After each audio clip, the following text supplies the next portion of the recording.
Para fazer a mensuração da perimetria de braço e antebraço, o procedimento é realizar a mensuração do acrômio até o epicôndilo lateral do paciente. Nesse exemplo aqui, 33 centímetros. E aí, nesse momento, nós fazemos a divisão em 3 partes, tá? Então, seria 11 centímetros. A gente marca aqui, ó, 11 centímetros, marca 22 centímetros e marca 33 centímetros, tá certo? Então, esses seriam os terços da mensuração. Aí agora nós vamos mensurar a metade dessa distância. Então aqui dá 11 centímetros, dá 5,5. Tá? Aqui nós temos de 11 a 22.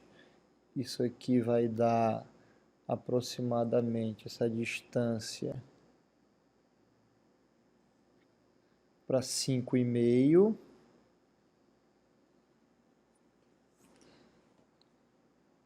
E aqui também para 5,5.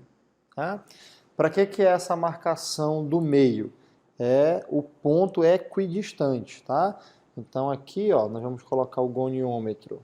Goniômetro não, a fita métrica na axila do paciente e fazer a mensuração do diâmetro a partir do ponto demarcado. Tá? Aqui no caso está marcando a perimetria proximal, do terço proximal do paciente, 33 graus. Aqui a perimetria do terço médio, 28 graus e meio, 28 centímetros e meio. E aqui a perimetria distal do húmero do paciente, marcando aproximadamente 25 graus. É importante não colocar o dedo para dentro na hora de fazer a mensuração. Isso dá um erro de medida. Os dedos sempre ficam para fora. Cuidado para não apertar demais, nem deixar muito frouxo. A fita métrica tem que ficar justa, sem apertar, sem afrouxar demais, tá bom? Para fazer a perimetria do antebraço, nós vamos realizar o mesmo procedimento, mas agora nós vamos partir da linha articular do cotovelo, do epicôndilo lateral, e vamos até o processo estiloide do rádio do paciente. Então, a gente pega aqui a fita métrica, vamos mensurar, segura aqui por favor, vamos segurar aqui, até 25 centímetros, foi o que deu aqui. A gente divide isso aqui por 3, então 25 por 3 vai dar aproximadamente 8 e alguma coisa. A gente marca aqui em 8 centímetros e 16. Então a gente vai ter o terço proximal, o terço médio e o terço distal do antebraço. E aí o ponto médio do terço proximal, que está de 1 a 8, vai ser 4 centímetros. Então eu vou mensurar aqui em 4, de 8 a 16 vai ser aqui em 12, e de 16 a 24 vai ser aqui em 20. Tá? Então eu vou fazer a marcação, a mensuração aqui no ponto médio. Então, por exemplo, o diâmetro do terço proximal do antebraço do paciente aqui está marcando 24 centímetros. Aqui está marcando 20 centímetros. E no terço distal está marcando 16 centímetros. Por que a gente faz essas mensurações no terço proximal, terço médio e terço distal? Para poder pegar o trofismo muscular em regiões diferentes do braço e o trofismo muscular em regiões diferentes do antebraço. Lembrando que na anatomia aqui do antebraço, o ventre dos músculos geralmente são proximais. Então o diâmetro aqui é para ser maior. E aqui do terço médio para baixo, principalmente no distal, só são principalmente os tendões. Então a massa é menor, então o diâmetro aqui se espera que seja menor também.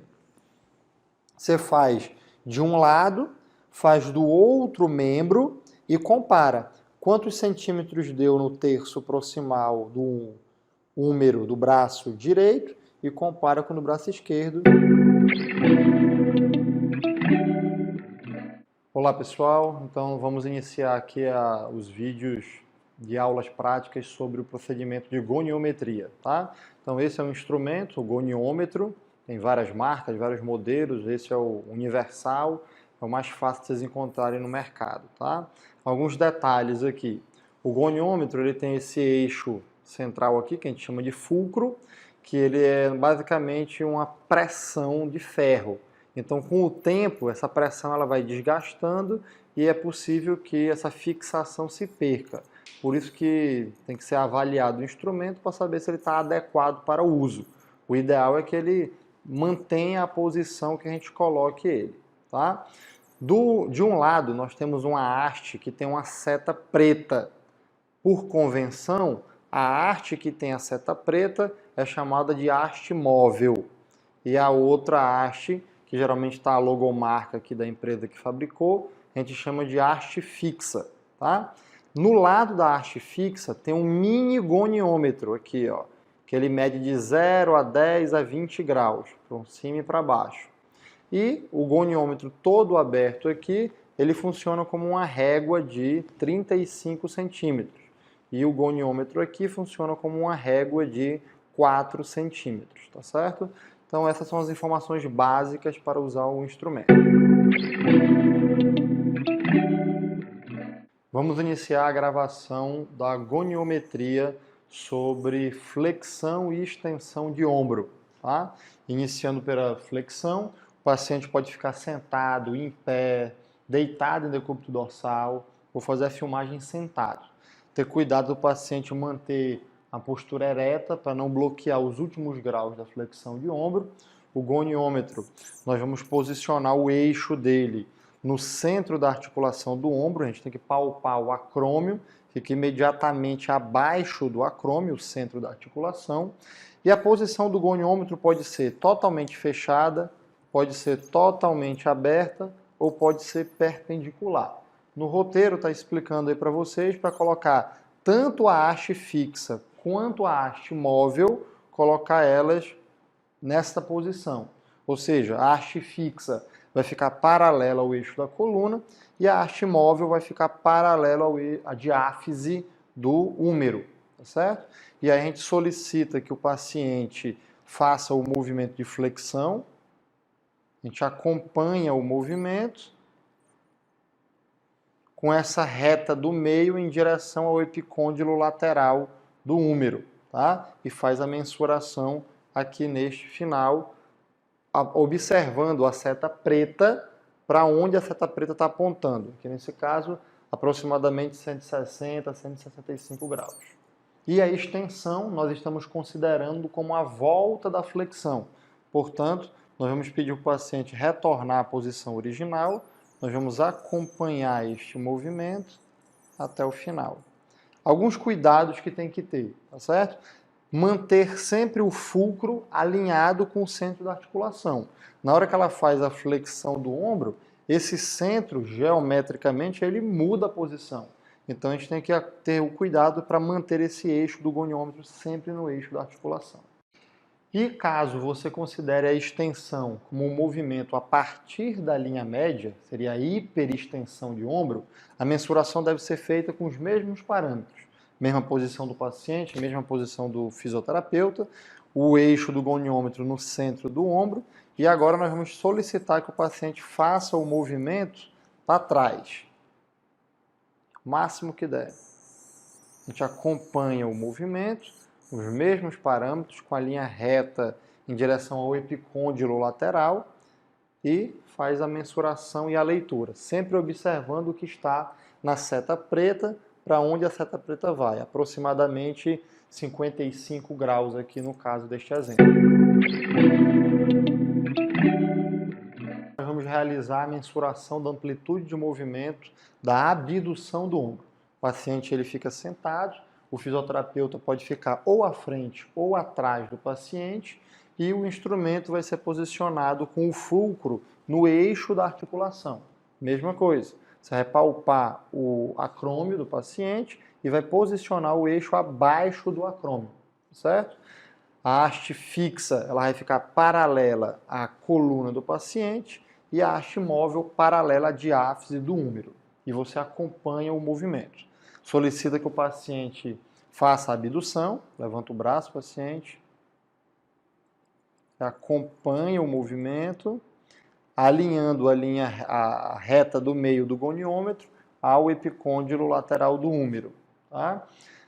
E a volta deste movimento será o movimento de adução, mesma coisa, você acompanha o movimento para solicitar o registro dessa informação. Agora nós vamos mensurar a amplitude de movimento da rotação externa do ombro. Vamos posicionar o paciente no decúbito dorsal, com a abdução do ombro a 90 graus, flexão do cotovelo a 90 graus e o antebraço neutro. Tá?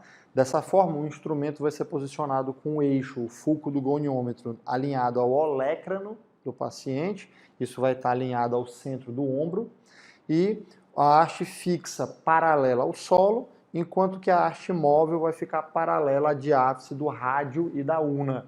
Tá? E solicita que o paciente faça, então, a rotação externa e nós acompanhamos o movimento.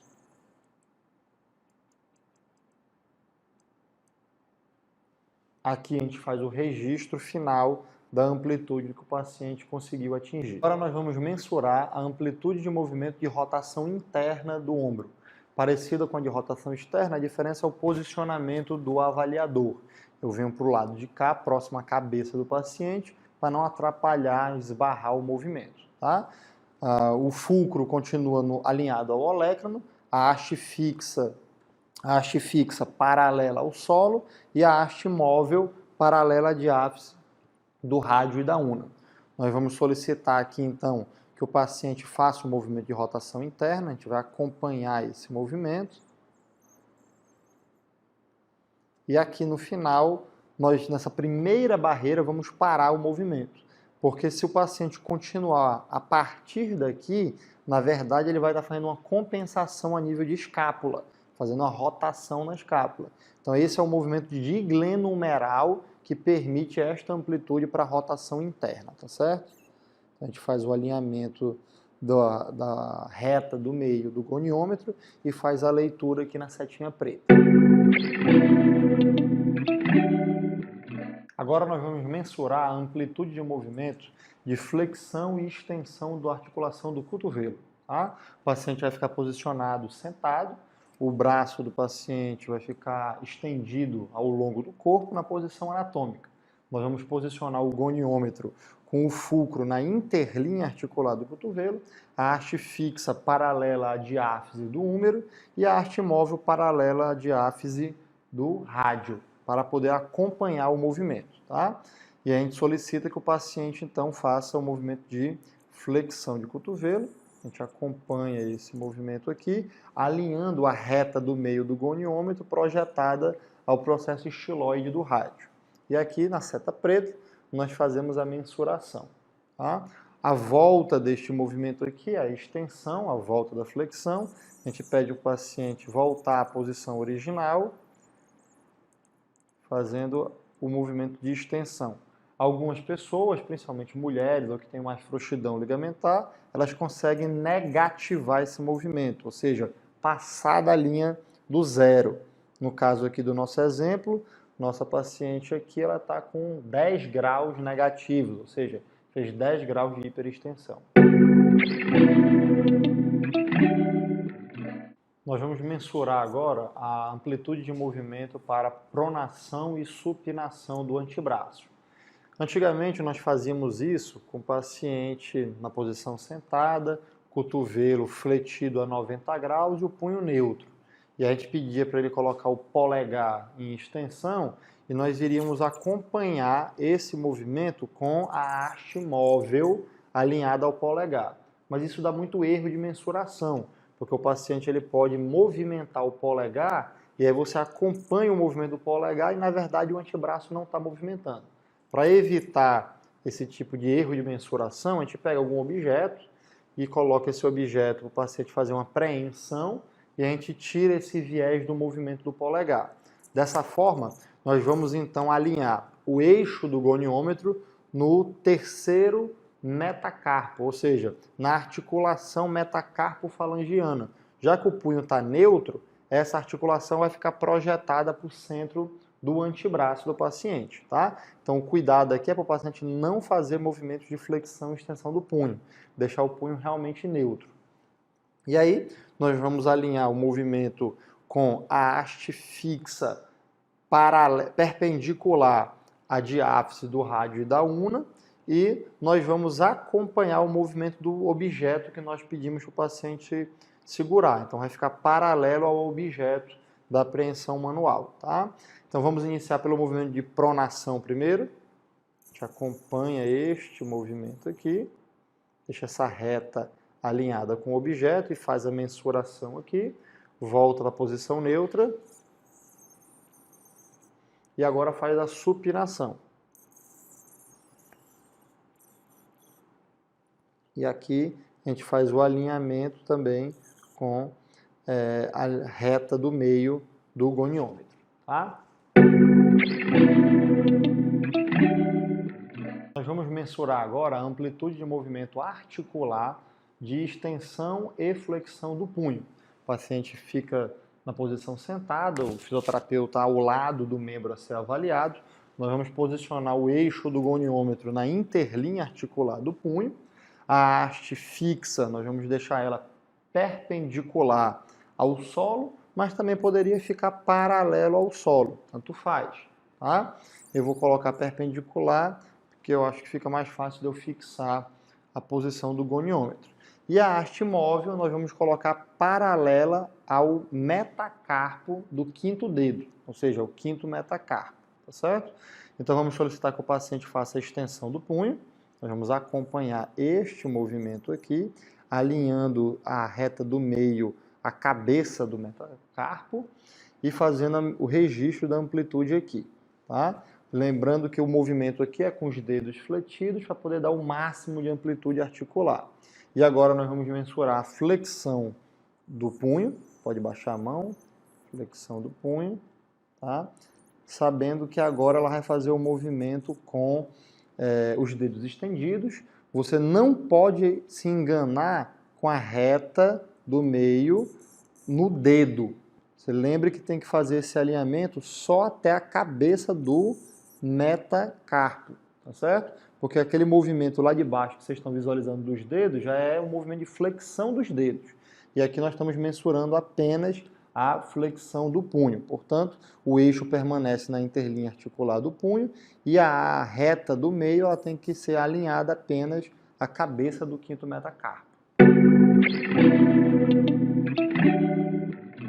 Nós vamos fazer agora a mensuração da amplitude de movimento da adução e abdução do punho, chamada de desvio ulnar e desvio radial, tá? Então, o paciente vai ficar sentado, com o cotovelo fletido a 90 graus, e nós vamos posicionar o antebraço em pronação, tá? O instrumento do goniômetro, o eixo, vai ser posicionado no centro da interlinha articular do punho, e a haste móvel vai estar alinhada ao metacarpo, ao terceiro metacarpo do paciente.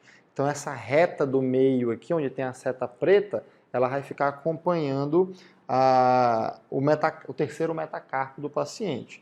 E a haste fixa vai ficar paralela à diáfise do rádio e da una, tá bom? Então, lembrando que este movimento aqui é a adução do punho, chamado de desvio ulnar, e esse movimento aqui é a abdução do punho, chamado de desvio radial. Mas como nós vamos avaliar isso numa posição prona, nós vamos então posicionar aqui, pedir para o paciente fazer o desvio radial, a gente acompanha o movimento aqui, ó, e aí faz a mensuração na seta preta, nesse exemplo 30 graus, tá? Volta para o meio, para a posição 0, e a partir da posição 0 vamos fazer o desvio ulnar e faz a mensuração do desvio ulnar, sempre alinhando com o terceiro metacarpo. Aqui nesse exemplo está dando 40 graus.